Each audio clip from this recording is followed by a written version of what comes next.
ஏதேதோ எண்ணம் வளர்த்தேன், உன் கையில் என்னை கொடுத்தேன். நீதானே புன்னகை மன்னன், உன் ராணி நானே. பண்பாடும் பாடகன் நீயே, உன் ராகம் நானே. ஏதேதோ எண்ணம் வளர்த்தே. அத்தியாயம் 6.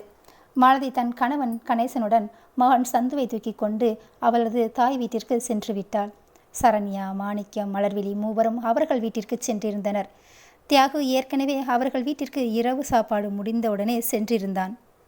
சந்துவை விட்டுவிட்டு பாரதியின் வீட்டிற்கு வந்த மாலதி மேல்தளத்தில் உள்ள பாரதியின் அறையை தயார் செய்ய, சூர்யாவோ மாடியில் நின்று அந்த வானத்தை வெறித்து கொண்டு இருந்தவன் பார்வை மேகங்களின் ஊடே மறைந்திருந்த வெண்ணிலவு வெளிவர அதை பார்த்தவன் கண்கள் லேசாய் அமைதியடைந்தது. சந்துவை தியாகு பார்த்து கொள்வதாக சொல்லியிருக்க, கணேசன் தான் சூர்யாவை அழைத்து பாரதியின் அறைக்கு செல்லும்படி சொன்னான். லேசான தலை அசைப்போடு அங்கிருந்து சென்றிருந்தான் சூர்யா. ஓ, தம்பி சூர்யா அதிகம் பேச மாட்டார் போல என மனதிற்குள் நினைத்து கொண்டே மாலதியையும் அழைத்து சென்றிருந்தான் கணேசன். அவர்கள் பின்னோடே தேவியும் சென்று விட்டார். சூர்யா பாரதியின் அறைக்குள் நுழைய போக மல்லிகை பூ வாசம் அவன் நாசியை தீண்டியது. மெல்ல அறைக்குள் பார்த்திட படுக்கை விரிக்கப்பட்டு பூக்களால் அலங்காரம் செய்யப்பட்டு இருந்ததை கவனித்தவன் ஒருத்தரை ஒருத்தர் தெரிஞ்சுக்காம புரிஞ்சுக்காம இப்ப இதெல்லாம் தேவையா என்று மனதில் நினைத்தபடியே அறைக்குள் நுழைந்து கதவை தாளிட்டான். அவனது கண்கள் அறை முழுவதும் சுழல பாரதி அங்கு இருப்பதாக தெரியவில்லை. மெல்ல மூச்சை இழுத்து விட்டு கொண்டு அந்த அறையில் இருந்த கட்டிலில் அமர்ந்தவன் மனம் லேசாய் படபடக்கத்தான் செய்தது. தனது வலது கையை மார்பின் மீது வைத்து அழுத்தி கொண்டவன் கண்கள் தரையை பார்த்து கொண்டிருக்க, அவன் மனமோ அவள் இங்குதான் இருக்கிறாள் என்று சொல்லிக்கொண்டே இருந்தது. அதே நேரம் வளையல்கள் குலுங்கும் சத்தம் கலகலவன கேட்டிட சத்தம் வந்த இடத்தை நோக்கி தன்னால் சென்றது இவனது பார்வை. அந்த அறையின் பால்கனி வழியாக வானத்தை தான் பார்த்து கொண்டிருந்தாள் பெண்ணவள். அந்த அறை மெலிதான வெளிச்சத்தில் விளக்கு ஒளிர நிலவின் வெளிச்சத்தில் அவள் நிலவுக்கு கீழ் நிற்கும் ஓவியமாய் தெரிந்தாள் சூர்யாவின் கண்களுக்கு. அந்த குளிர்ந்த காற்றில் அவள் கூந்தல் தோகையாய் விரிந்து காற்று வீசும் திசையில் நீண்டு அசைந்து கொண்டிருக்க, இவன் விழிகள் அதனை பார்த்து அப்படியே அசையாமல் பார்த்து கொண்டிருந்தது. அதே நேரம் பாரதி சட்டென அறைக்குள் திரும்பி பார்த்தால் தன்னை யாரோ பார்ப்பது போல் இருக்க. சூர்யாவோ பார்வையை மாற்றிக்கொண்டான் வேறு புறமாக. சூர்யா வேறுபுறம் திரும்பி இருந்தாலும் அவள் கால் கொலுசின் ஓசையை வைத்தே கண்டு கொண்டான் அவள் அந்த இடத்தில் இருந்து அறைக்குள் வருகிறாள் என்று. பாரதி பால்கனியின் திரைசீலையை இழுத்து விட்டவள் தன் பெரியம்மா கொடுத்துவிட்ட பாலை அவனிடம் நீட்டினாள். அப்பொழுது கூட அவளது கை வளையல்களை தான் பார்த்தானே தவிர அவள் கையை கூட பார்க்கவில்லை சூர்யா. அதை வாங்கி கட்டிலின் அருகில் உள்ள ஜன்னலில் வைக்க போனவனை தடுக்கும் விதமாக, உங்களுக்கு தான் கொடுத்து விட்டாங்க, நீங்கள் சரியாகவே சாப்பிடலை அதான் என்று பாரதி சொல்லி கொண்டிருக்க, இப்பவும் அந்த பால் டம்ளர் அவன் கையில் அப்படியே தான் இருந்தது. என்ன இவன் இவ்வளவு சொல்லியும் பாலை குடிக்காமல் இருக்கிறான் என நினைத்தவள், நம்ம சொன்னதை நம்பலையோ என நினைத்தவள், இல்லை நான் தான் பார்த்தேனே, நீங்கள் சரியாகவே சாப்பிடலையே, அதான் இந்த பாலை குடிக்க சொல்லி கொடுத்தேன் என்று பாரதி சொன்னதும் தான் சூர்யா அந்த பாலை குடிக்கவே ஆரம்பித்தான். சூர்யா பாலை குடித்து கொண்டிருக்க, இப்பயாவது அவன் முகத்தை பார்க்கலாமா என எண்ணியவளின் நினைவை அப்படியே அமிழ்த்து வைத்து விட்டது அவள் மனம். நீ இப்போ அவனை பார்த்தா அவன் என்ன நினைப்பான் உன்னை பற்றி என்று கேட்க, அதுவும் சரிதான் என்று நினைத்த பாரதி தலையை நிமிர்த்தாமல் அவனுக்கு பாலை கொடுத்த அதே நிலையில்தான் இப்பொழுதும் நின்றிருந்தாள் பாரதி. சூர்யா பாலை குடித்து கொண்டு இருக்கும்போதே அவனது கடை கண்ணில் தென்பட்டது என்னவோ, அவள் இன்னும் கை நீட்டியபடி நின்றிருந்ததே தான். ஓ, இவளும் சரியா சாப்பிடலையோ என நினைத்தவன் குடித்து கொண்டிருந்த பால் டம்ளரை அவளிடம் நீட்ட, நம்ம பெரியம்மா சொன்னபடி அவர் குடித்து மீத பாலை தன்னை குடிக்க சொல்கிறாரா என அவள் ஆசை கண்கள் மெளிர அந்த பாலை வாங்கி குடிக்க ஆரம்பித்தாள். அவள் பாலை குடித்து முடித்ததும் அவளிடம் பேசிக்கொள்ளலாம் என்று நினைத்தவன் அப்படியே அமர்ந்திருக்க, இவளோ, அப்படின்னா மாலதியக்கா சொன்ன மாதிரி இவங்க என்னிடம் பேசுவாங்களா, அன்பா பார்த்துக்குவாங்களா எனதான் மனதில் ஓட்டி கொண்டிருந்தாள். ஓரளவுக்கு இப்பொழுது உள்ள பெண்ணாக இருந்தாலும் சரி ஆணாக இருந்தாலும் சரி, கல்யாணம் முடிந்த முதல் இரவில் என்ன நடக்கும் என்பது அறிந்த விஷயமாக இருக்க அதே நிலையில்தான் பாரதியும் இருந்தாள்.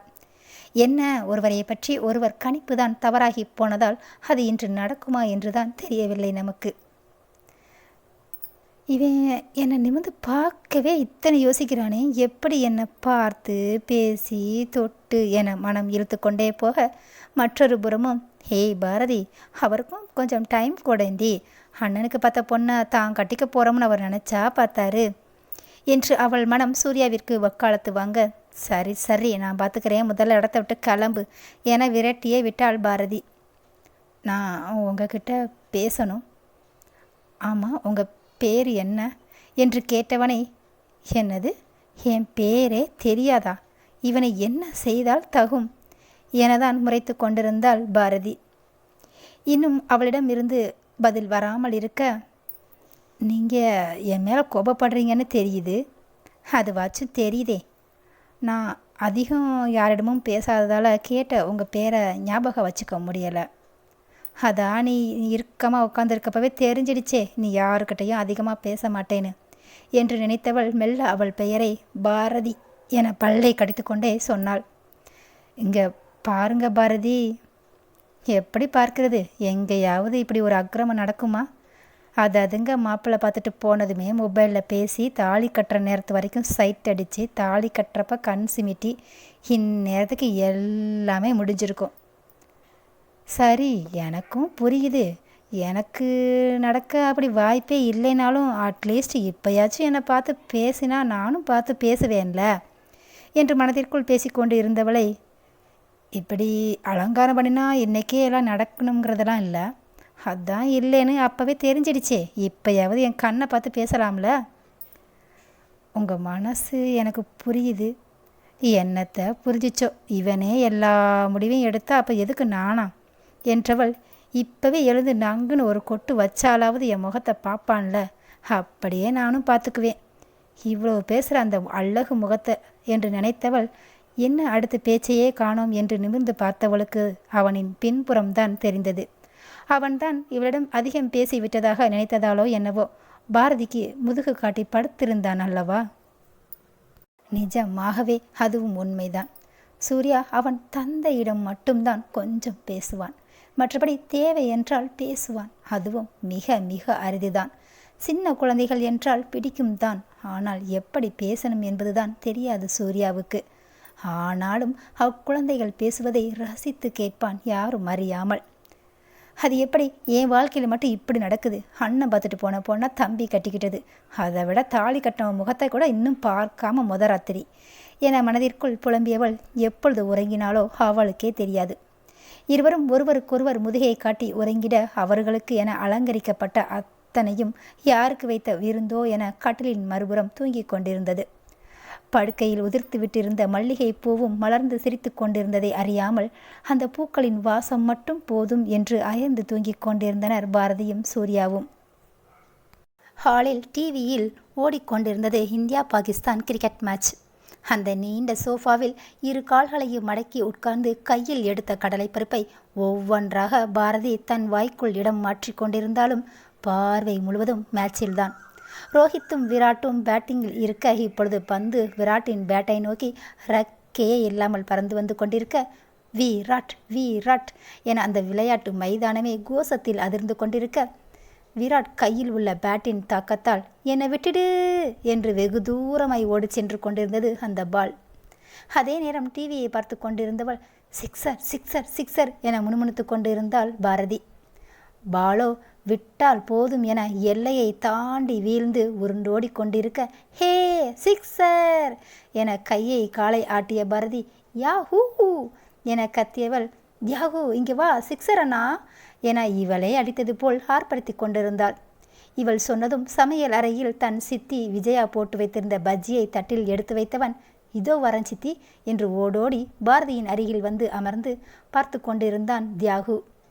மெல்ல எழுந்து அமர்ந்த சூர்யா தன் வலது கையால் இடுப்பை பிடித்து இடது கையை ஊன்றி உட்கார்ந்திருந்தவன், ஆ பாரதியாம் பாரதி பாவி இப்படி தள்ளி விட்டுட்டாளே என்று பாரதியை வசைப்பாடி கொண்டிருந்தவன் அப்பொழுதுதான் பார்த்தான் பாரதியை. நன்கு அயர்ந்து தூங்கிக் கொண்டிருந்தாள் களங்கமில்லா மனதுடன். ஆம், இத்தனை நேரம் பாரதி கிரிக்கெட் பார்த்து கொண்டிருந்தது கனவில் அல்லவா? அப்படி பார்த்து கொண்டு இருக்கும்போதுதான் விராட் சிக்ஸர் அடிக்க யாஹூ என கை காலை உதறி ஆடியதில்தான் அருகில் படுத்திருந்த சூர்யா கட்டிலில் இருந்து அவர்களுக்கு என அலங்கரிக்கப்பட்டிருந்த விரிப்பில் விழுந்திருந்தது. அத்தியாயம் 7. இவ்வளவு நேரம் பாரதி கட்டிலில் இருந்து தள்ளிவிட்டதற்காக வசைப்பாடி கொண்டிருந்த அந்த இதழ்கள் இப்பொழுது அப்படியே அசையாது நின்று பின் லேசாய் விரிந்தது அவளின் களங்கமில்லாத முகத்தை பார்த்து. ராட்சசி, இவ்வளோ நேரம் கட்டிலே கிரிக்கெட் கொண்டாடத்தை ஆடிட்டு இப்போ குழந்தையாட்ட அமைதியை தூங்குறத பாரு என மனதிற்குள் சொன்னவன் கண்கள் அவளை ரசித்து கொண்டுதான் இருந்தது. அந்த லைட் மஞ்சள் நிற காட்டன் புடவையில் பார்டர் மட்டும் பிரவுன் நிறத்தில் இருக்க தலைக்கு குளித்திருப்பாள் போல. இப்பொழுதும் அவள் கூந்தல் காட்டில் இருந்து விலக மனமில்லாமல் அதனை ஒட்டி உறவாடியபடி பறந்து கொண்டிருந்தது அவளின் கூந்தலில் சூடிய மல்லிகை சரத்தின் வாசம் பிடித்தபடி. அத்தனை ஒப்பனையை செய்த மாதிரியும் இல்லை. ஆனாலும் அவள் முகம் பார்க்க அவ்வளவு அழகாக இருந்தது. நெற்றி வகிட்டில் இட்ட குங்குமம், பிறை வடிவ நெற்றியில் இரு புருவ மேட்டின் மத்தியில் சிறிய பிரவுன் நிற பொட்டு, செதுக்கி வைத்த மூக்கு, அதில் குட்டியான வெள்ளைக்கல் மூக்குத்தி, பிரித்து வைத்த ஆரஞ்சு சுளை போன்ற இதழ், அதில் இப்பொழுதும் சாறு இருப்பதற்கான மினுமினுப்பு, பப்பாளி கன்னங்கள், காதில் அணிந்திருந்த ஜிமிக்கியோ பெண்ணவள் தூங்கும்போதுதான் தனக்கு ஓய்வு என்பது போல் பெண்ணவளின் பட்டு கன்னத்தில் பட்டால் எங்கு அவளுக்கு வலித்து விடுமோ என்று காதோர தாடையில் ஒய்யாரமாய் உறங்கிக் கொண்டிருந்தது. என்னை பிடி பார்ப்போம் என கூவி அழைத்தது அவளது அழகிய ஒற்றை நாடி. பார்ச்சங்கு கழுத்தில் வளைந்து நலிந்து மினுமினுத்தது கொண்டிருந்தது அந்த தங்க செயின். நீ மட்டும்தான் அவளுக்கு அழகு கொடுப்பாயா? நானும் அழகோடு உரிமையும் பாதுகாப்பையும் சேர்த்து கொடுப்பேன் என்று அதனுடன் மல்லு கட்டி கொண்டிருந்தது அவள் கழுத்தில் கட்டியிருந்த மஞ்சள் கயிறு. அதற்கு கீழ் சூர்யாவின் கண்கள் பார்க்க தடுமாறியது. ச, என்ன சூர்யா, நீயா இப்படி? நான் நினச்சி கூட பார்க்கல என மனம் சொல்ல இரு கண்களை மூடி ஆழ்ந்த மூச்சை எடுத்து வெளிவிட்டவன் அவள் பாதத்தை பார்த்தான். கால் விரல்களில் மருதாணி வைத்திருப்பாள் போல. அந்த மருதாணி இட்ட அந்த குட்டி விரல்களை பார்த்தான். அவன் இன்று திருமணத்தின் போது தாலி கட்டி முடித்த பின்பு குங்குமம் எடுத்து பாரதியின் நெற்றி வகிட்டிலும் மாங்கல்யத்திலும் வைத்த பின்பு அவள் பாதத்தை அம்மியில் வைத்து அவள் பாதம் பிடித்து மிஞ்சியை அணிவித்த போது உணர்ந்தானே அந்த பாதத்தின் மென்மையும் குளிர்ந்த நிலையையும். அந்த முத்து வைத்த மிஞ்சியை இப்பொழுது பார்க்கும்போது மிஞ்சி அழகா அல்லது இவள் பாத விரலில் அணிந்திருந்ததால் அப்படி ஜொலிக்கிறதா என பாரதியின் பாதத்தையே பார்த்து கொண்டிருந்தான் சூர்யா. அதே நினைவிலேயே கண்கள் அயர ஆழ்ந்த உறக்கத்திற்கு சென்றிருந்தான் சூர்யா. எத்தனை நேரம் தூங்கி இருந்தானோ தெரியவில்லை. அச்சம் அச்சம் இல்லை, ஹே அச்சம் அச்சம் இல்லை என்ற பாடல் ஒளிபரப்பாக சட்டென கண்களை திறந்தான் சூர்யா. ஆனால் எழவில்லை என்பதை விட எழ முடியவில்லை என்றுதான் சொல்ல வேண்டும். பின்னே இரவில் அவள் தள்ளிவிட வீழ்ந்ததில் அத்தனை பாதித்திருந்தான் சூர்யா. பாடலில் 4 வரிகள்தான் முடிந்திருந்தது. அதற்குள் மா சொல்லுங்கம்மா, அந்த பக்கம் என்ன சொல்லப்பட்டதோ மெல்ல கண்களை மட்டும் உயர்த்தி பார்த்தாள் பாரதி. கடிகாரமோ மணி 4 என்று காட்டிக்கொண்டிருந்தது. மா, மணி 4 தானே ஆகுது என்றவள் பின் சில நொடிகளில் சரிம்மா இதோ எந்திரிச்சிட்டேன் என மொபைலை வைத்திருந்தாள் பாரதி. ஓ, அவங்க அம்மா தான் ஃபோன் போட்டிருப்பாங்க போல என எண்ணியவன் கண்களை மூடி தூங்க முயற்சித்து கொண்டிருந்தான் சூர்யா. ஃபோனை வைத்துவிட்டு எழுந்த பாரதி கட்டிலின் அருகே பார்த்தாள். எங்கே போனா? இங்கே தானே என் பக்கத்தில் படுத்திருந்தான் என்ற யோசனையுடன் தேடியவள் கட்டிலின் மறுபுறம் பார்க்க மறந்து போனாள். குளித்துவிட்டு வந்தவள் கண்ணாடி முன் வந்து நிற்க அப்பொழுதுதான் பார்த்தாள் அவன் கீழே விரிப்பில் தூங்கிக் கொண்டிருப்பதை. ஓ, இவனுக்கு என் பக்கத்தில் படுக்க பிடிக்கலையாக்கும் என நினைத்த பாரதி அறியாது போனதென்னவோ அவள்தான் இரவில் அவனை கட்டிலில் இருந்து தள்ளிவிட்டாள் என்பதை. நாமா சொல்ல முடியும் சொல்லுங்க, அந்த நாகரிகம் கூட இல்லாதவங்களா நாம? என்னங்க நான் சொல்கிறது? தலை முடியை காதின் இருபுறமும் கற்றை கூந்தலாக எடுத்து ஒற்றை கிளிப்புக்குள் அடக்கியவள் பின் நுனி முடியில் முடிச்சிட்டு அப்படியே திரும்பி பார்த்தாள் அவனை. அவன் அப்பொழுதும் தூங்கிக் கொண்டிருக்க நிமிர்ந்து மணியை பார்க்க மணி 5. சரி, இன்னும் கொஞ்ச நேரம் தூங்கட்டும் என நினைத்த பாரதி அறையை விட்டு வெளியேறியவள் லேசாக கதவை சாற்றிவிட்டு கீழ்த்தளத்தை நோக்கி சென்றாள். அங்கு இன்னும் எவரும் எழுந்திருக்காமல் இருக்க சரி, வாசல் தெளித்து கோலம் போடலாம் என எண்ணி வாசற் கதவை திறக்க வண்ண கோலம் போடப்பட்டு கொண்டிருந்தது. வாசலில் மாலதிதான் கோலம் போட்டு கொண்டிருந்தாள் அத்தனை அழகாக. அக்கா, நீங்கள் எப்போ வந்தீங்க? ஆமாம், சந்து எங்கக்கா என்று கேட்டவளை மெல்ல நிமிர்ந்து பார்த்தாள் மாலதி. ஆராய்ச்சியாக பார்த்த மாலதியின் விழிகளை கண்டு கொண்ட பாரதி, என்னக்கா புதுசாக பார்க்குறீங்க? சரி, அதெல்லாம் இருக்கட்டும், சந்து எங்க என்று கேட்டவளை பார்த்த மாலதிக்கு அப்படி எதுவுமே வித்தியாசமாக தெரியவில்லை. அப்படி எதுவும் நடந்திருந்தால் தானே வித்தியாசமாக தெரிவதற்கு. என்னமோ சரியில்லை என நினைத்து கொண்டே சந்து சித்தப்பா கூட கறி வாங்க போயிருக்கான், சித்தி இதோ குளிச்சுட்டு வந்துட்டாங்க என்று மாலதி கை நீட்டிட பின்னால் திரும்பி பார்த்தாள். விஜயா அப்பொழுதுதான் வெளியில் இருந்த குளியல் அறையிலிருந்து குளித்துவிட்டு வந்து கொண்டிருந்தார். விஜயாவை நோக்கி சென்ற பாரதி, மா என்று அவர் அருகில் செல்ல அவரும், என்னம்மா குளிச்சிட்டியா, இதோ நான் போய் காஃபியை போடுறேன் என்று முன் செல்ல, அம்மா இன்னைக்கு நான் காஃபி போடுறேம்மா என்று சொல்லிக்கொண்டே அடுக்கலைக்குள் நுழைந்தாள் பாரதி. பாலை காய்ச்சி சீனியும் சன்ரைஸும் கலந்து முறை வர ஆர்த்தி பின் வடிகட்டியில் வடித்து 3 டம்ளரில் ஊற்றியவள் கோலம் போட்டுவிட்டு உள் வந்த மாலதியின் கையில் ஒன்றையும் தலையை உலர்த்திவிட்டு வந்த விஜயாவிடம் ஒன்றையும் கொடுத்தவள் மீதம் இருந்த ஒன்றை எடுத்துக்கொண்ட பாரதி இருக்கையில் அமர பாரதியின் காதில் கிசுகிசுப்பாய் கேட்டாள் மாலதி, விஜயாவின் கண்ணசவை புரிந்தவளாக. ஆமாம் நைட்டு என்று இழுத்தவள், நைட்டு எல்லாம் நடந்துச்சா என்று கேட்டிட, எல்லாம்னா என புருவம் சுருக்கி கேள்வியாய் பாரதி மாலதியை பார்த்திட, எல்லாம் நடந்துச்சான்னு கேட்டேன் என்றிட, அந்த அறையில் இருந்ததே நாங்கள் 2 பேர் தான், அப்போ யாரை நடந்தாங்களான்னு கேட்குறீங்க என்றிட மாலதிக்கோ தலையை பீத்து கொள்ளலாம் போல இருந்தது. இதுக்கு மேலே என்னால் முடியவே முடியாது சித்தி என பார்வையாலேயே விஜயாவிடம் சொன்ன மாலதி, சரி உன் மாப்பிள்ளை எழுந்தாச்சா என கேட்க, ஓ அதுவா, அவர் இன்னும் தூங்கிட்டு தான் இருக்காரு, நைட்டு லேட்டாக தூங்கினதால இன்னும் எந்திரிக்கலை என சொல்லி கொண்டிருந்த பாரதி அடுத்து சொல்லப் போவதை கேட்டிருந்தால் மாலதியும் விஜயாவும் இத்தனை சந்தோஷப்பட்டிருக்க மாட்டார்களோ என்னவோ. இது புது இடம் பாருங்க என்ற வார்த்தையை சொல்லும் முன்னமே சந்தோஷப்பட்டிருந்தார்கள் அல்லவா. அத்தியாயம் 8. விஜயாவிடமும் மாலதியிடமும் பேசிவிட்டு ஒரு டம்ளரில் காஃபியை எடுத்துக்கொண்டு அவளது அறைக்குள் நுழைந்தாள் பாரதி. அதற்கு முன்னமே சூர்யா எழுந்து விட்டிருப்பான் போல. குளித்து வேறு உடைக்கு மாறியிருந்தான். அவன் படுத்திருந்த இடத்தை அப்பொழுதுதான் பார்த்தாள் பாரதி. வெறுமையாக இருந்தது. விரிப்பை கட்டிலின் மேலே மடித்து வைத்திருப்பதை கண்டவள், ஓ எடுத்து வச்சிட்டானா என நினைத்தவள் கண்ணாடி முன் நின்றிருந்த சூர்யாவிடம் காஃபியை நீட்ட அவனும் வாங்கி கொண்டான். காஃபியை மிடறு மிடராக குடித்து கொண்டிருந்தவிடம், சரி வாங்க என்றவளை புரியாமல் இவன் பார்க்க, இப்போ கூட வாயை திறந்து பேச மாட்டானோ என நினைத்தவள், நான் என்ன உங்களை கடத்தியாக கொண்டு போக போகிறேன், சாப்பிடத்தான் என பாரதி திரும்பி நடக்க ஆரம்பித்தாள் வாசலை நோக்கி. நடந்து போகும் அவளையே பார்த்து கொண்டிருந்த சூர்யாவின் இதழ்கள் லேசாக விரிந்தது.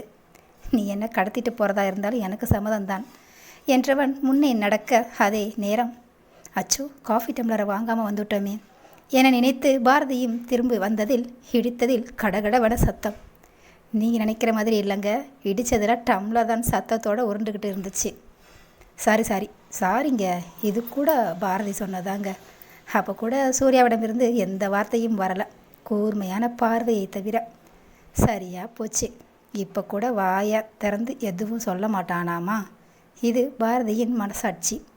சட்டன கீழே விழுந்த டம்ளரை எடுத்தவள் மறுநிமிடம் அந்த இடத்தை விட்டு ஓடிதான் இருந்தாள் பாரதி.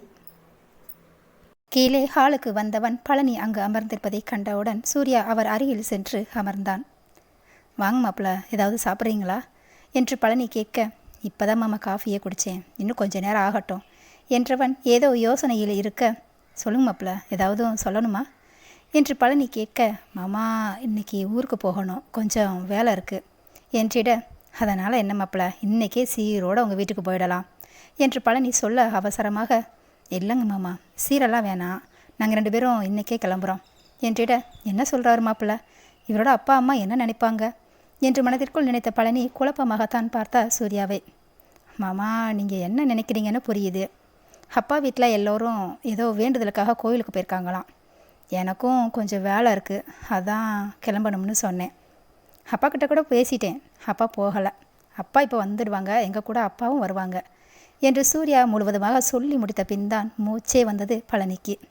இதையெல்லாம் அடுக்கலைக்குள் இருந்தபடியே கவனித்த பாரதி, அப்பா கிட்ட இவ்வளவு நேரம் என்ன பேசிகிட்டு இருக்கான் என நினைத்தவள், இவனை பற்றி தெரியாதா, முதல்ல நீளமாக பேசுவான், அப்புறம் பேசவே தெரியாத மாதிரி உம்மன்னு இருப்பான் என்று நினைத்தவள், இவன்கிட்ட சமாளிச்சிடுவேனா என்றவள், அடியே பாரதி, நீ அந்த ஐயனாருக்கு ஏதாவது நேர்த்திக்கடன் எதுவும் மறந்துட்டியா என்ன, அதை ஞாபகப்படுத்தத்தான் அருவா தூக்காத ஐயனார் மாதிரி முறைக்கிறாரோ என எண்ணியவள் விஜய செய்த கேசரியை 2 கிண்ணத்தில் எடுத்து வைத்து கொண்டு ஹாலுக்கு சென்றாள் பாரதி. ஒன்றை சூர்யாவிடம் கொடுத்திட அவனும் ஒன்றும் சொல்லாமல் அதை வாங்கி கொண்டான். மற்றொன்றை பழனிக்கு கொடுக்க, இல்லைம்மா எனக்கு வேண்டாம், நீ சாப்பிடு ஆமாம் பாரு, இதை சாப்பிட்டுட்டு பானு என்ன பண்ணுறான்னு பாருமா. மாப்பிள்ளை இன்றைக்கே ஊருக்கு போகணுன்னு சொல்கிறாங்க. நான் போய் இந்த விஷயத்தை உன் சித்தப்பா பெரியப்பா கிட்ட சொல்லிட்டு வர்றேன் என்ற பழனி மொபைலுடன் வெளியே சென்று விட்டார். ஆனால் இதை கேட்ட பாரதிக்குத்தான் கேசரி கிண்ணத்திற்கும் வாய்க்கும் நடுவே அப்படியே நின்று கொண்டிருந்தது. இதுதான் கைக்கு எட்டியது வாய்க்கு எட்டவில்லை என்பார்களோ? ஆனால் இதிலெல்லாம் எனக்கு எந்தவித சம்பந்தமும் இல்லை என்பது போல சூர்யா அவனது மாமியார் செய்த கேசரியை உண்டு கொண்டிருந்தான். அதே நேரம் பானுவும் வெளியே வர, அக்கா என்ன சாப்பிடாம இப்படி வச்சிட்டு இருக்க என்றதும் தான் நினைவிற்கு வந்தவளாய் சூர்யாவை முறைத்தபடி கேசரியை உண்ண ஆரம்பித்தாள். குட் மார்னிங் மாமா, என் பேர் பானுமதி, பாரதி அக்காவோட தங்கச்சி. சரி, இப்போ உங்களை பற்றி சொல்லுங்க மாமா என பானு சூர்யாவின் முகத்தையே பார்த்திருக்க அங்கோ எந்தவித ரியாக்ஷனும் இல்லை. அதானே பேசிட்டாலும் என முணுமுணுத்த பாரதியைத்தான் எவரும் கண்டு கொள்ளவில்லை போலும். பானு இங்கே வா, இதெல்லாம் எடுத்து ஹாலில் வை, சித்தப்பா சித்தி பெரியப்பா எல்லாம் வர்றாங்க, அப்படியே சாப்பிட உட்காரலாம் என விஜயா அழைக்க, இதோ வரேம்மா என்றவள், இந்த அம்மா வேற மாமா சொல்கிறதுக்குள்ள என சலித்து கொண்டவள், இருங்க மாமா நான் அப்புறம் வந்து கேட்டுக்கிறேன் என்று சூர்யாவை பார்த்து சொன்ன பானு எழுந்து சென்று சாப்பாடு எடுத்து வைத்த பாத்திரங்களை ஹாலில் ஒழுங்குபடுத்தி வைக்க ஆரம்பித்தாள். ஆனால் சூர்யாவை முறைத்து கொண்டிருந்த பாரதியோ, எங்கே கேட்குறதான், ஏதாவது சொன்னாதானே நீ கேட்க போகிற என்று புலம்பிக் கொண்டே சூர்யா சாப்பிட்டு வைத்த கிண்ணத்தையும் இவளுடைய கிண்ணத்தையும் எடுத்து சென்று விட்டாள். அவள் சென்றதும் தான் அந்த இறுக்கமான முகத்தில் லேசாக புன்னகை அரும்பியதோ. பின்னர் அனைவரும் வரவும் காலை சாப்பாடு முடிந்ததும் எல்லோரும் பேசிக்கொண்டிருக்க நேரம் போனதே தெரியாமல் மதிய சாப்பாட்டு வேலையும் வர அந்நேரம் ஜெயகாந்தனும் வந்துவிட அனைவரும் சேர்ந்து சாப்பிட்டு முடிக்க சூர்யா புக் செய்த காரும் வந்து நின்றது வாசலில்.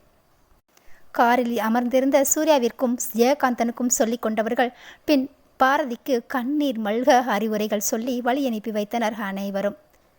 மதுரை வந்து கொண்டிருக்க ஜெயகாந்தனோ ஏதோ வாங்கிவிட்டு வீட்டுக்கு வருவதாக சொல்லி இறங்கி கொள்ள இப்பொழுது காரின் பின் இருக்கையில் சூர்யாவும் பாரதி மட்டுமே அமர்ந்திருந்தனர். வீடு செல்லும் வரை இருவரிடமும் மௌனம் மௌனம் மௌனம் மட்டுமே. கார் நின்றதோ ஒரு மெக்கானிக் ஷாப் முன்னாடிதான். கார் நின்றதும் காரில் இருந்து இறங்கிய சூர்யாவை பார்த்ததுமே ஓடோடி வந்தார்கள் சுமனும் கிரியும். அதற்குள் அந்த பக்கத்து கடையில் இருந்து ஓடோடி வந்தார் சாரிகா. இவற்றையெல்லாம் பார்த்த பாரதிக்கு ஒன்றும் புரியவில்லை. காரை விட்டு இறங்கிய சூர்யா இன்னும் அவள் இறங்காமல் இருக்க பின்னால் திரும்பி பார்க்க, ஏன் இறங்கி வான்னு சொல்ல மாட்டானோ என மனதிற்குள் மட்டுமே நினைக்க முடிந்த அவளால் பின்னே கேட்கவா முடியும்? இவனுக்கு இவன் எப்படின்னு தெரிஞ்சுதான் இந்த பேரை வச்சிருப்பாங்க போல, பார்வையால் எரிச்சிடுவான் போல. பெரிய இவன் நான் பாரதிடா என்று முணுமுணுத்து கொண்டே காரை விட்டு இறங்கி நின்றாள் பாரதி. தட்டில் ஆரத்தியுடன் வந்து நின்ற சாரிகா அவர்கள் இருவருக்கும் சுற்றிவிட்டு, தம்பி வாப்பா நீ வாமா என சொன்னவள், டே நீங்கள் 2 பேரும் இவங்க கூட போங்க, நான் இதோ வரேன் என்று சொன்ன சாரிகா ஆரத்தி கரைசலை ஊற்றிவிட்டு அவளும் உள்ளே வந்தாள் இவர்கள் நால்வரும் அமர்ந்திருந்த இடத்திற்கு.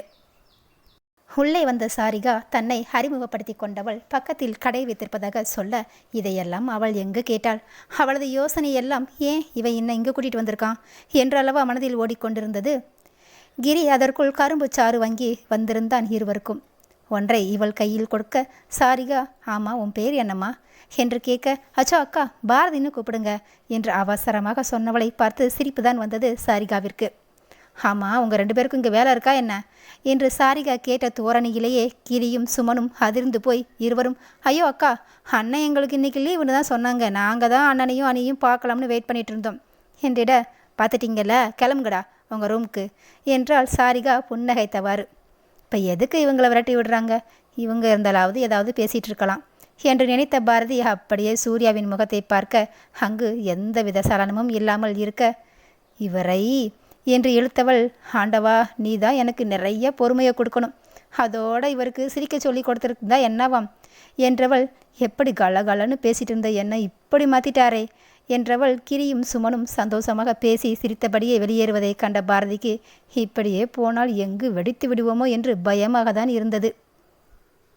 பின்னர் சாரிகாவும் இவர்களிடம் சொல்லிவிட்டு சென்றிருக்க இப்பொழுது என்ன செய்வது என்று தெரியாமல் அப்படியே அமர்ந்திருந்த இடத்திலேயே அமர்ந்திருந்தாள் பாரதி. அப்பொழுதுதான் பார்த்தால் சூர்யா அவளது துணிகள் அடுக்கி வைத்திருந்த அந்த 2 பேக்கையும் எடுத்துக்கொண்டு கடையின் முன் சட்டரை அடைத்து விட்டவன் கடைக்குள்ளேயே ஓரமாக போட்டிருந்த பாதையின் வழியே நடக்கலானான். அச்சோ இவன் என்ன விட்டுட்டு எங்கே போகிறான் என அவன் பின்னாலேயே செல்ல அவன் இன்னொரு சாவி கொண்டு அந்த கம்பி கதவை திறந்து அதன் உள்ளிருந்த வேலைப்பாடுகளுடன் கூடிய அந்த தேக்கு மர கதவை பார்த்தவளுக்கு அத்தனை பிரமிப்பு. அந்த கதவையும் திறந்த சூர்யா உள்ளே நுழைய போனவன் அப்படியே நிற்க, பாரதியோ வீட்டினுள் பார்த்தபடியே நின்றிருக்க, இவனும் அவளது கால்களை பார்த்தபடியே நின்றிருந்தவன். அவளும் சரியாக வலது காலை எடுத்து உள் வைக்க, சூர்யாவும் வலது காலை உள் வைத்து, நாங்கள் 2 பேரும் எங்கள் காலம் முழுவதும் இந்த வீட்டில் சந்தோஷமாக சேர்ந்து வாழணும் என மனதார நினைத்து கொண்டே உள் நுழைந்தான் அவளுடன் சேர்ந்து. சூர்யாவின் மனதில் அத்தனை அமைதி. அவனுக்கும் திருமணம் நடக்கும் என்பதை நினைத்து பார்த்திராதவன் இத்தனை அழகான, அதுவும் சொந்த பந்தங்கள் வாழ்த்திட, ஊரார் முன்னிலையில் அனைவரின் சம்மதத்தோடு எந்தவித மனச்சங்கடமும் இல்லாமல் இவனுக்கு திருமணம் நடக்கும் என்பதை இதுவரை நினைத்து என்ன கனவிலும் கூட வந்தது கிடையாது என்பதுதான் அப்பட்டமான உண்மை. அத்தியாயம் 9. சூர்யாவின் வீடு அரண்மனை போன்று பெரிய வீடு எல்லாம் இல்லை. ஆனால் ஏதோ ஒன்று அவளை பிரமிக்க வைத்து கொண்டுதான் இருந்தது அந்த வீட்டின் அழகில். முதலில் ஒரு வரவேற்பறை மட்டும் கொஞ்சம் பெரியதாக இருக்க, அதில் லேட்டஸ்ட் மாடலில் அமைக்கப்பட்ட கண்ணாடி கதவுகள் அமைக்கப்பட்டிருந்த அலமாரி. அந்த அலமாரியில் அப்படி ஒன்றும் எந்த பொருளோ அலங்கார பொருட்களோ வைக்கப்பட்டிருக்கவில்லை. நடு நாயகமாக ஒரே ஒரு பெரிய தாமரைப்பு வண்ணத்தில் இருந்த பிள்ளையார் சிலை இருந்தது. அதற்கு தினமும் பூ வைத்து வணங்கி இருப்பான் போல. வாடிய நிலையில் இருந்த மாலை பிள்ளையாரின் கழுத்தில் இருப்பதை வைத்தே தெரிந்து கொண்டாள் பாரதி. முதலில் பாரதி பிள்ளையாரின் கழுத்தில் இருந்த அந்த வாடிய மாலையை தான் அகற்றினாள். இதை பார்த்த சூர்யாவின் கடை கண்கள் சுருங்கி சிரித்ததோ. அதன் பின் அவள் அன்னார்ந்து பார்த்தது என்னவோ, அந்த அலமாரியின் மேலே இருபுறமும் வைக்கப்பட்டிருந்த பல வண்ணங்களால் பெயிண்ட் செய்யப்பட்டிருந்த பாட்டிலில் இருந்து மேலிருந்து கீழாக வளர்ந்து தொங்கிக் கொண்டிருந்த மணி பிளான்ட்டை தான். அந்த அறைக்கே அழகு கொடுத்து கொண்டிருந்தது பிள்ளையாரும் இந்த கொடியும் தான். அத்தனை அழகாக இருந்தது. இவளது கண்கள் வருடிய அந்த கொடியை கைகளாலும் வருடி கொண்டாள் பாரதி. இதை பார்த்த சூர்யா லேசான புன்னகையுடன் இவளது பேக்கை எடுத்தவன் அந்த கதவை திறந்து அறைக்குள் நுழைய, அவனது பின்னால் மட்டுமே பார்த்த பாரதி, ஏன் தொட்டு பார்த்தா என்னவா, இவன் வளர்த்த நான் தொட்டு பார்க்கக்கூடாதா என்று நினைத்த பாரதி, அவன் வளர்த்தது என்ன, அவனே அவளுக்கு தான் சொந்தம் என்பதை மறந்துவிட்டாள் போலும். அப்பொழுதுதான் பார்த்தால் அந்த வரவேற்பு அறையை ஒட்டியுள்ள சமையல் அறையை. அங்கு பார்த்தவளின் கண்கள் இவளையும் அழைக்க, கால்கள் தன்னால் முன்னால் எடுத்து வைக்க, அதுவோ லேட்டஸ்ட் மாடர்ன் கிச்சன் தான்.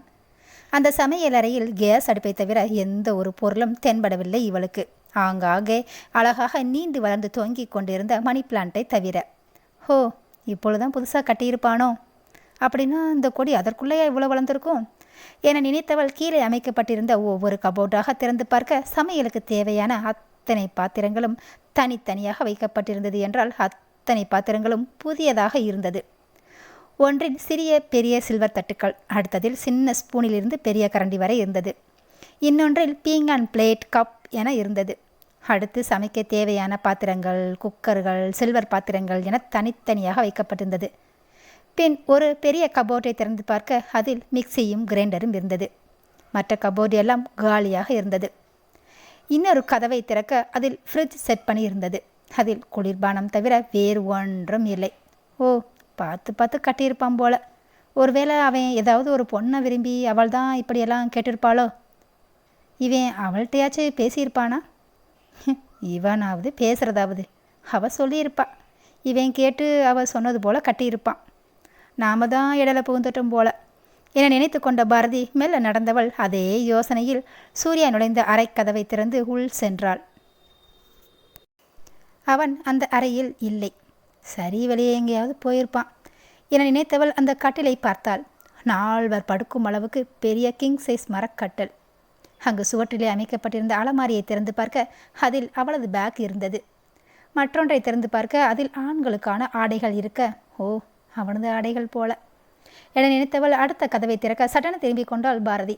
அப்படியே திரும்பி நடந்தவள் அந்த அறையை விட்டு வெளியேறியிருந்தாள் ஹாலுக்கு. பாரதி திரும்பியதுமே சட்டென கதவை அடைத்து உட்புறமாக தாளிட்ட சூர்யா உட்புறமாக தாளிட மறந்த தன்னையே தீட்டியும் கொண்டான். அறையை விட்டு வெளியே வந்த சூர்யா ஹாலில் பாரதியை தேட, அவள் அங்கு இல்லை. கிச்சனுக்குள் பார்க்க அங்கும் இல்லை. எங்கு போயிருப்பாள் என யோசித்த சூர்யா கதவினை பார்க்க, கதவு உட்புறமாக தாளிட்டது அப்படியேதான் இருந்தது. பின் ஏதோ யோசித்த சூர்யா அறைக்குள் சென்று மொபைலை எடுத்துக்கொண்டு ஹாலில் உட்புறமாக அமைக்கப்பட்ட படிகளில் ஏறி மொட்டை மாடிக்கு சென்றான். மொட்டை மாடி கதவு திறந்திருக்க ஊர்ஜிதப்படுத்தி கொண்டான் அவள் அங்குதான் இருக்கிறாள் என்று. பாரதியும் அங்குதான் அமர்ந்திருந்தால் அங்கு போடப்பட்டிருந்த அந்த பெரிய மர ஊஞ்சலில் ஆடிக்கொண்டிருந்தவள் கண்கள் அங்கு போடப்பட்டிருந்த மாடி தோட்டத்தில் தான் இருந்தது. ஆம், மாடி கதவு அமைந்திருந்த அந்த இடத்தில் சற்று தளம் உயர்த்தி 3 புறம் மட்டுமே சுவர் எழுப்பி அறை எடுத்திருக்க அதில்தான் அந்த மர ஊஞ்சல் இருந்தது. சுவற்றின் ஒரு புறம் அமைக்கப்பட்ட அலமாரியில் செடி வைப்பதற்கான தடித்த கவர்கள், மண், தேவையான உரம், சிறிய களைவெட்டி, பெரிய கத்தரிப்பான் மற்றும் சில பொருட்கள் இருந்தது. அதை அனைத்தையுமே பாரதி மேலே வந்த உடனே திறந்து பார்த்திருக்க, அதன் பின் தான் செடிகளை அப்புறம் பார்த்து கொள்ளலாம், முதலில் ஊஞ்சலில் ஆடிவிட்டு வருகிறேன் என்று அங்கு இருந்த செடிகளை பார்த்து கொஞ்சி பின் கெஞ்சி கேட்டுவிட்டு தானே பாரதி ஊஞ்சலில் ஆடிக்கொண்டிருந்தாள். அதே நேரம் காற்றுக்கு செடிகள் ஆடிட, ஓகே, உங்களுக்கும் சம்மதம் தானே என்று வாய்விட்டு சொன்னவள் ஓடோடி சென்று அமர்ந்து ஆட ஆரம்பித்து விட்டாள் பாரதி. இவள் காற்றில் ஆட, செடிகளும் ஆட அத்தனை ரம்யமாக இருந்தது. அந்த இடம் மட்டும் இல்லை, பாரதியும் தான். இதை பார்த்தவன் கண்கள் ரசிக்காவிட்டால் அவன் ஆண்மகன் இல்லையே. பின்னே அவளது 2 கைகளும் 2 பக்கமும் உள்ள சங்கிலியை பிடித்திருக்க, அவள் ஆட ஆட அவள் உடுத்தியிருந்த சேலையும் அல்லவா ஆடிக்கொண்டிருந்தது. அவள் பின்னி இருந்த கூந்தலை முன் பக்கமாக போட்டிருக்க, அவளது மெல்லிய இடையை பார்த்தவன் கண்கள் சொக்கி அங்கேயே குடியிருக்க மாட்டோமா என தவித்த தவிப்பை அடக்கி கொண்ட சூர்யா மெல்ல அவளை நோக்கி நடந்தான். பாரதி என அழைத்த சூர்யா ஊஞ்சலின் சங்கிலியை பிடித்து நிறுத்தியிருந்தான். சட்டென ஊஞ்சல் தடுமாறி நிற்க அருகில் பிடித்து நிறுத்தியிருந்தவனை காண காண அத்தனை கோபம் வந்தது பாரதிக்கு. இவன் தான் பேச மாட்டான், இப்போ ஊஞ்சலை கூட ஆடக்கூடாதாமா என நினைத்தவள் சூர்யாவை முறைத்தபடி பார்த்திருக்க, நீ வந்துட்டேன்னு உங்கள் வீட்டுக்கு கால் பண்ணி சொல்லு என்றவன் மொபைலை நீட்டிட, அப்பொழுதுதான் பார்த்தால் அது அவளது மொபைல் தான். என்னோட மொபைலை மட்டும் இவன் எடுக்கலாமா என சிறுபிள்ளை போல கோபித்து கொண்டு மனதிற்குள் சண்டை போட்டு கொண்டிருந்தாள் சூர்யாவிடம். சூர்யா மாடி ஏறி வரும்பொழுதுதான் பாரதியின் பேக்கில் இருந்த ஃபோன் ஒலித்திட அதனை எடுத்து அட்டன் பண்ணி பேசியவன் அப்படியே பாரதியிடம் நீட்டியிருந்தான். அதை இப்பொழுதுதான் கவனித்தால் இன்னும் அவளது அப்பா பழனி லைனில் இருப்பதை. உடனே மொபைலை காதிற்கு கொடுத்தவள், அப்பா, நாங்கள் இப்போதான்ப்பா கொஞ்ச நேரத்துக்கு முன்னாடி தான் வந்தோம். அந்த பக்கம் பழனி சொன்னதை கேட்டவள், சரிங்கப்பா, நான் பார்த்துக்கிறேன்ப்பா, என சொன்னவள் அந்த பக்கம் ஃபோன் கட் ஆனதும் இவளும் கட் பண்ணி மெதுவாக ஊஞ்சலில் இருந்து இறங்கியவள் சூர்யாவின் அருகில் போய்தான் நின்றாள். அவனோ அங்கிருந்த தக்காளி செடியினை ஆராய்ந்தவன் அதில் இருந்த தக்காளி பழங்களை ஒவ்வொன்றாக பறித்தெடுத்து கொண்டிருந்தான். அடுத்து மிளகாய் செடியில் இருந்து 5-6 பச்சை மிளகாயை பறித்தவன் அடுத்து கத்திரிக்காயை பறித்து காய்கறி பறிப்பதற்காகவே அங்கேயே வைத்திருந்த கூடையில் போட்டான். அவன் என்ன செய்கிறான் என பார்த்தவள் அவனிடம் சென்று, அப்பா எப்போ அங்கே போய் சேர்ந்தீங்க, ஏன் அப்போவே ஃபோன் போடலன்னு திட்டினாங்க என்றிட, அவர் நியாயமாக தானே கேட்டிருக்காரு என்றவன் சிரித்தி கொண்டே அடுத்து பக்கத்தில் இருந்த மல்லிகை செடியில் இருந்த அடுக்கு மல்லியை பறிக்கப் போக, இருங்க நான் பறிக்கிறேன் என்றிட, ஓகே என தோலை கொலுக்கி கொண்டே அருகில் இருந்த மாதுளை செடியில் ஏதாவது பழம் இருக்கிறதா என பார்த்து கொண்டிருந்தான் சூர்யா. இப்படி இருவரும் ஒவ்வொன்றாக அன்றைய சமையலுக்கு தேவையானதை மட்டும் பறித்து மாடி கதவினை தாளிட்டு கீழே இறங்கினார்கள். சூர்யா காய்கறிகளை கிச்சனில் வைத்தவன் பின்னால் திரும்பி பார்க்க பாரதி மல்லிகை பூவை கட்ட ஆயத்தமாக அமர்ந்தாள் ஹாலில் உள்ள அந்த மாடி படிக்கட்டில். இதனை கண்டவன் சிரித்துக்கொண்டே பிள்ளையார் சிலைக்கு கீழே இருந்த கபோர்டை திறந்து அதில் இருந்த நூலை எடுத்து பாரதியிடம் கொடுத்தான் பூவை கட்டுவதற்காக.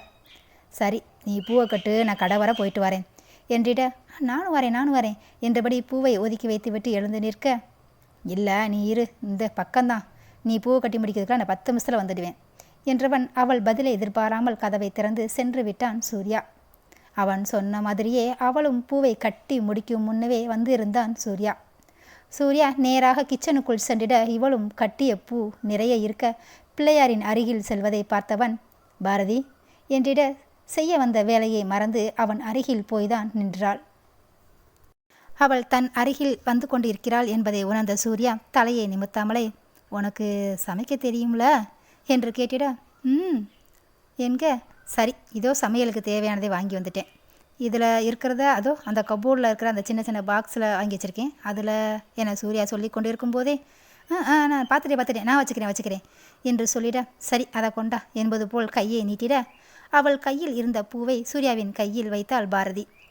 பூவை வாங்கியவன் அடுப்புக்கு வலதுபுறமாக இருந்த கதவை திறந்து அங்கு தொங்கிக் கொண்டிருந்த அந்த சின்ன சிசரால் கட்டிய பூவை 2ஆக கட் செய்தவன் ஒன்றை அடுப்பு மேடையில் வைத்துவிட்டு ஒன்றை பிள்ளையாருக்கு வைத்தான்.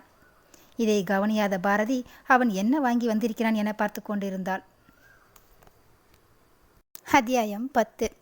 பாரதி சமையலுக்கு தேவையான காய்கறிகளை எல்லாம் அறிந்து வைத்துவிட்டு இப்பொழுது சமையலை கவனிக்க ஆரம்பித்திருந்தாள். அப்பொழுது தன் கூந்தலில் இருந்த பூவை பின்னால் இருந்தபடியே எடுத்துக்கொண்டு இருந்ததை உணர்ந்தவள் அப்படியே நின்றுவிட்டாள் அசையாமல்.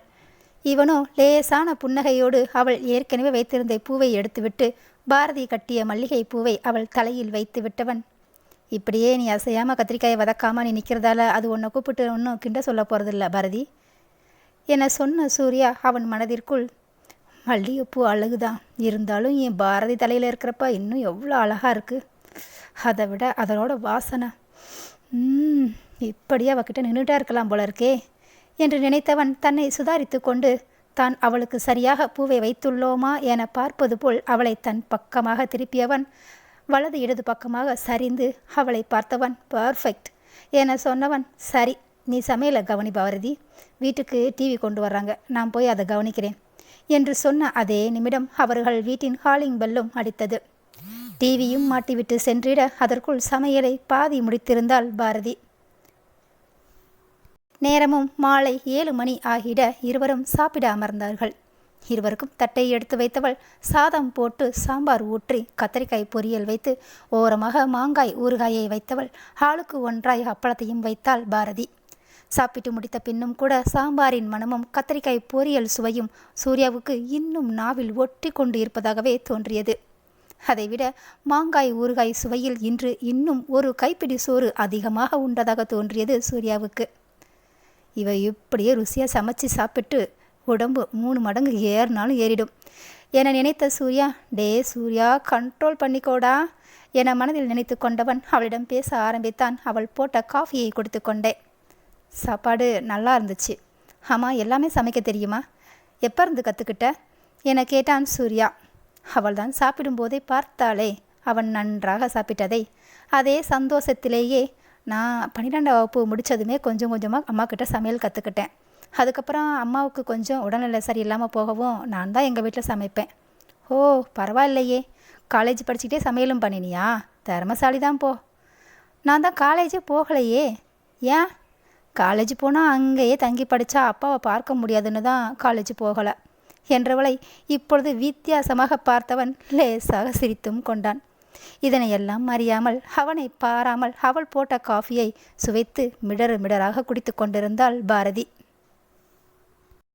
காஃபியை குடித்து முடித்தவள் அவனது டம்ளரையும் எடுத்து கழுவி வைத்துவிட்டு வந்தாள் பாரதி. அதற்குள் சூர்யா டிவியை ஆன் பண்ணி பாடலும் ஓடிக்கொண்டிருந்தது. அவளும் வர, பாரதி நீ போய் படு, நான் கொஞ்ச நேரம் டிவி பார்த்துட்டு வரேன் என்றிட அவளும் சென்று படுத்துவிட்டாள் ஒன்றும் சொல்லாமல் கட்டிலில். அயர்ந்து தூங்கிக் கொண்டிருந்தவள் சட்டென யாரோ இடையோடு அழுத்தி பிடித்திட கண் விழித்தவள் தலையை மட்டும் திருப்பி பார்க்க சூர்யாவின் முகம் அத்தனை அருகாமையில் இருந்தது. சூர்யாவோ தூக்கத்தில்தான் இப்பொழுதும் இருந்தான். இவளோ இருவிரல் கொண்டு பட்டும் படாமலும் அவன் கையை தூக்க முயற்சித்தவளால் முயற்சிக்க மட்டுமே முடிந்தது. ஆனால் அசைக்க கூட முடியவில்லை அவனது கையை. அத்தாடி, இவன் கையை இவ்வளோ கனமாக இருந்தா அப்போ இவன் என நினைத்த பாரதி பின்னால் திரும்பி பார்க்க அவளது முடி அவன் மூக்கில் பட ஏதோ முணுமுணுப்பாக இருக்க இன்னும் முன் நகர்ந்து அவள் வைத்திருந்த மல்லிகை பூவில் மூக்கினை உரச அந்த வாசம் மேலும் அவனை அவளுக்குள் ஈர்த்தது. ஏற்கனவே லேசாக போட்டிருந்த கையை இப்பொழுது மேலும் இறுக்கி கொண்டவன் அந்த மல்லிகை பூவின் அருகிலேயே முகத்தை வைத்தபடி தூங்க ஆரம்பித்தான் சூர்யா. அத்தாடி என பாரதி கண்களை மூடியவள் எப்பொழுது தூங்கினாளோ அப்பொழுதும் பாரதி சூர்யாவின் கை அணைப்பில்தான் இருந்தாள். காலை கதிரவன் இருளை விரட்ட ஒளிக்கதிருடன் வந்து கொண்டிருக்க, நீ மெதுவா, நான் அதுக்குள்ளே போய் இருளிடம் கிளம்ப சொல்லி சேதி சொல்கிறேன் என ஒளிக்கதிர் முன்னே வந்து இருளிடம் சேதி சொல்லிவிட்டது போலும். இருளும் கொஞ்சம் கொஞ்சமாக விலகி கொண்டு இருந்தாலும் அதற்கும் கொஞ்சம் வருத்தம்தான். நானும் அந்த சுட்டரிக்கும் சூரியனை எப்படியாவது பார்த்துடலாம்னு தான் நினைக்கிறேன், முடியலையே என அழுத்து கொண்டே சென்று கொண்டிருந்தது இருள். முதலில் கண்பிடித்தது என்னவோ சூர்யாதான். ஏற்கனவே பூவின் வாசத்திலேயே உறங்கிக் கொண்டிருந்தவன் இத்தனை நாள் தூரத்திலும் தன் கையிலும் செடியிலும் பார்த்து ரசித்தவனுக்கு இன்று தன் முகத்தருகில், அதிலும் அந்த அதிகாலை பொழுதில் இவன் கையணைப்பில் இருந்ததால் அப்படியே அசையாமல் பாரதி படுத்திருந்ததால் மல்லிகை பூ இன்னும் முழுவதுமாக வாடாமல் தான் இருந்தது.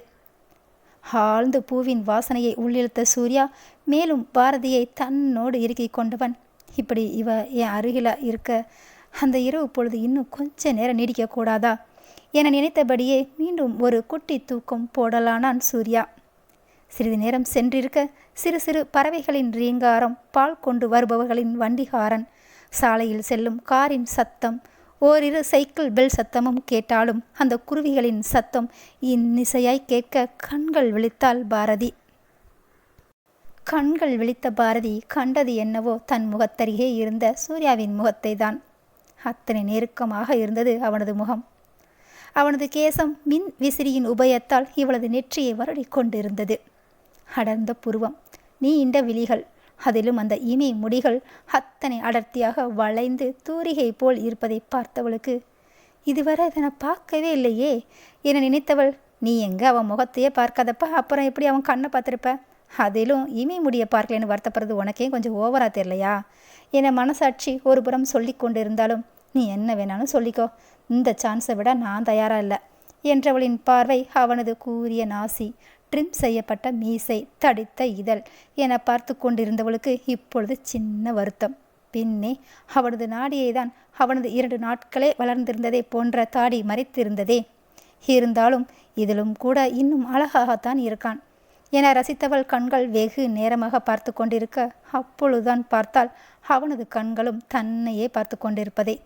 எம்மாடியோ என மனதிற்குள் அலறியவள், இவள் கையால் மூடியது என்னவோ அவன் கண்களை தான்.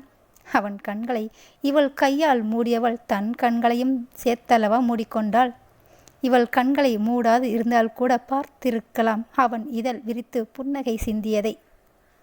பாரதி இவன் கண்களை மூடியது என்னவோ அவனை தொடாமல் தான்.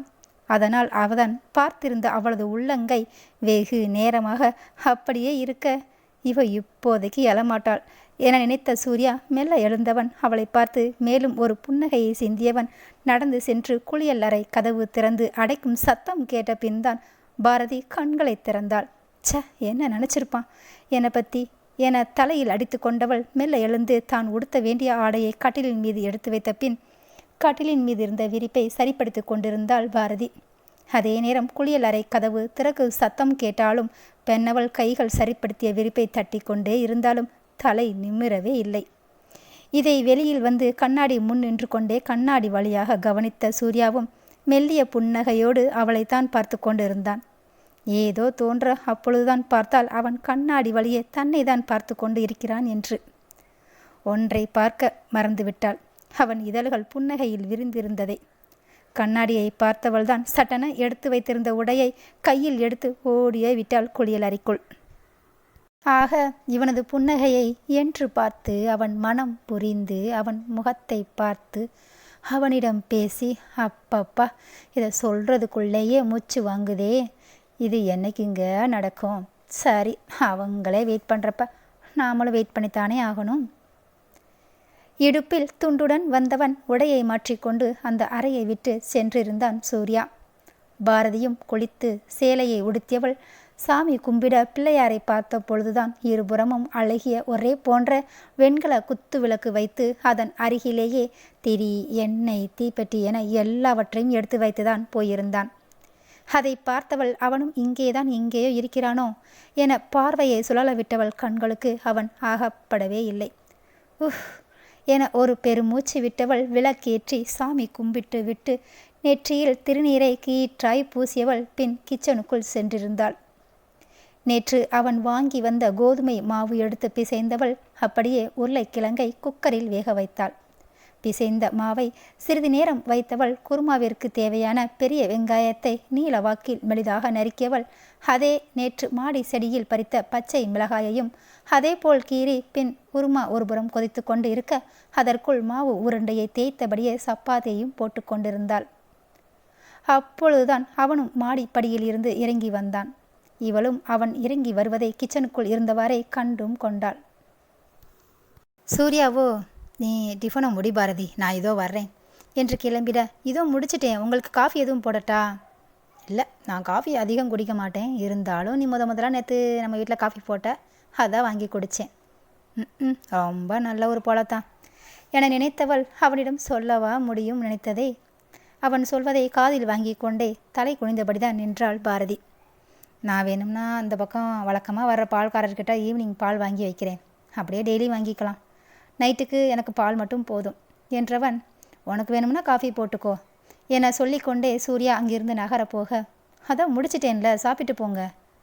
இல்லை, பசங்க வந்துடுவாங்க, நான் போய் கடையை திறந்து வச்சுட்டு வரேன் என்று சொன்னவன் அவள் பதிலை எதிர்பாராமல் சென்று விட்டான்.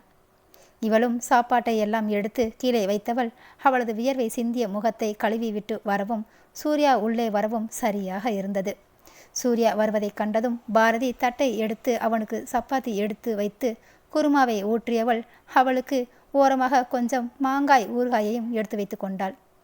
பாரதி வைத்ததை பார்த்த சூர்யா அவளை ஏறிட்டு பார்க்க, எங்கள் வீட்டில் இப்படி சப்பாத்திக்கு ஊற வச்சு சாப்பிடுவேன், ரொம்ப சூப்பராக இருக்கும், நீங்கள் வேணால் சாப்பிட்டு பாருங்க என்று சொன்னதோடு மட்டும் இல்லாமல் அவனுக்கும் கொஞ்சமாக ஊறுகாயை எடுத்து வைத்தாள். நேற்றே பாரதி போட்ட ஊறுகாய் அத்தனை சுவையாக இருக்க இப்பொழுது அதே ஊறுகாயில் சப்பாத்தியை பீத்து அவள் தொட்டு சாப்பிடும் அழகை அவனும் பார்த்தான் தானே. ஆகையால் அவனும் அப்படியே அதை சாப்பிட்டான். நிஜம் மாலுமாகவே அத்தனை சுவையாக இருந்தது. இவள் வைத்த ஊறுகாயை சாப்பிட்டு முடித்தாலும் அவள் வைத்த குருமா அதை விட அத்தனை சுவையாக இருந்தது. சாப்பிட்டு எழுந்தவன் தான் சாப்பிட்ட தட்டை எடுத்து சென்று கழுவி வைத்துவிட்டு வந்ததும், நீ ஏதாவது வேலை இருந்தால் பாரு, இல்லை எல்லா வேலையும் முடித்து பொழுது போகலைன்னா கடைக்கு வேணா வா என சொன்ன சூர்யா கடைக்கு சென்று விட்டான்.